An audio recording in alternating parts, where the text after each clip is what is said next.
Good evening. It's Madeline. How are you doing? So I'm here at my parents' house. I wanted to show you guys. This is my sister's room. So she died suddenly in a car accident in 93.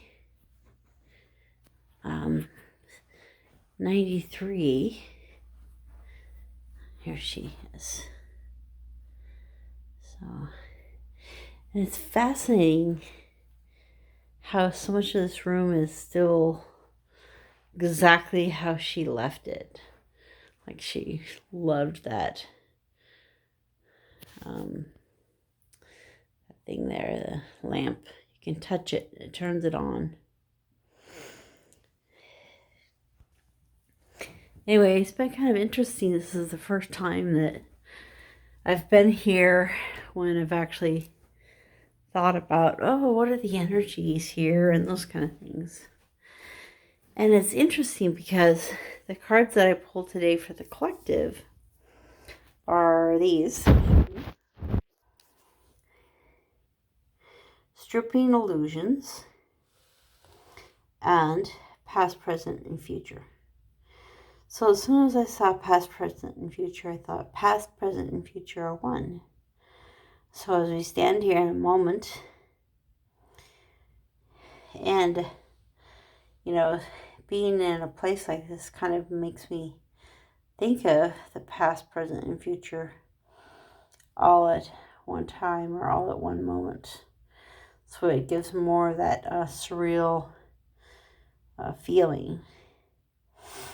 So these, birds stacked or these leaves present, kind of all pointing toward the center of life, that that all things are one, past, present, and future. And the card on the top, it was the card underneath, kind of that energy of feeling them all being one, coming together in this moment. The card on the top, stripping away illusions. So many times we have different patterns that we have laid down, different illusions that we've created. So, sometimes we might look at it as, when we strip away, it's kind of interesting. A friend of mine today commented about being a Mormon, and he became a Mormon in like 98, I think. And in 99, he was filled with the Holy Ghost. So he was anointed. And from that day on, the Holy Ghost has spoken to him every day. And I was like, if he was a psychic, he would think that he was clairaudient and that he heard a voice every day in his head. Or a Seventh-day Adventist that I grew up in would think that he's just crazy. But, so the illusions of life, like stripping them away, and, we might say things one way, someone else might say them another, but they're all kind of the same thing happening. And I think the illusion is maybe the way we say it or the things that are said, and kind of creating this pattern. I mean, the other way the illusions is there's so many times that we make assumptions that we just hold on to really tight. For example, I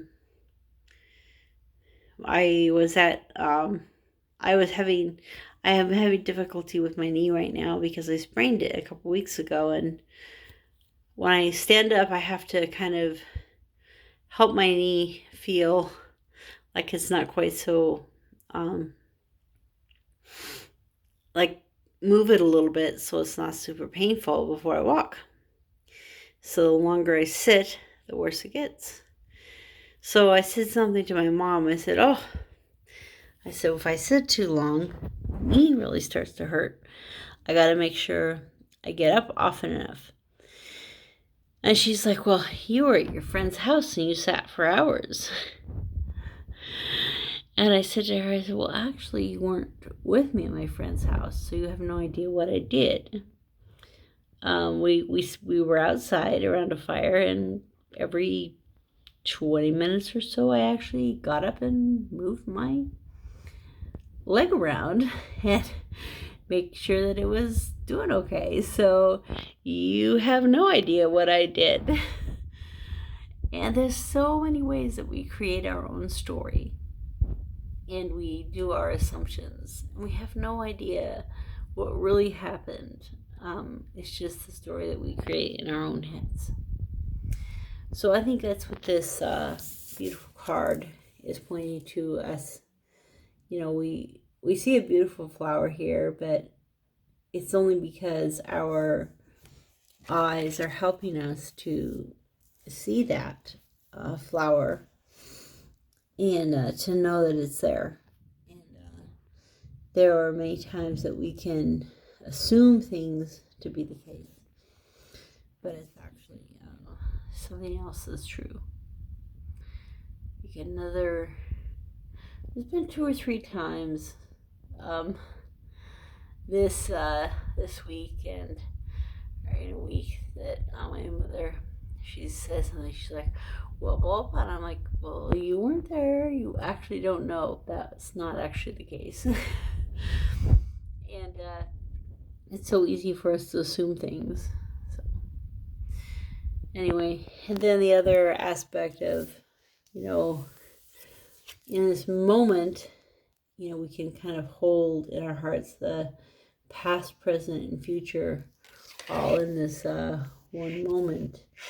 And, you know, there may be things from the past that have hurt that we can heal.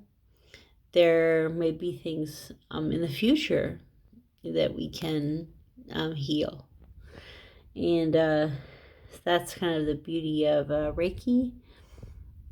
Is, you know, as the more I learn about Reiki and the more I use Reiki, the more we're able to heal the past, present, and the future. It's kind of like healing in all time frames and timelines and all directions of time. So I like that. That way, that's one girl says it, you know, I seek for healing in all directions of time, past, present, and future. Anyway, I hope you guys are having a great weekend, and I'll talk to you later.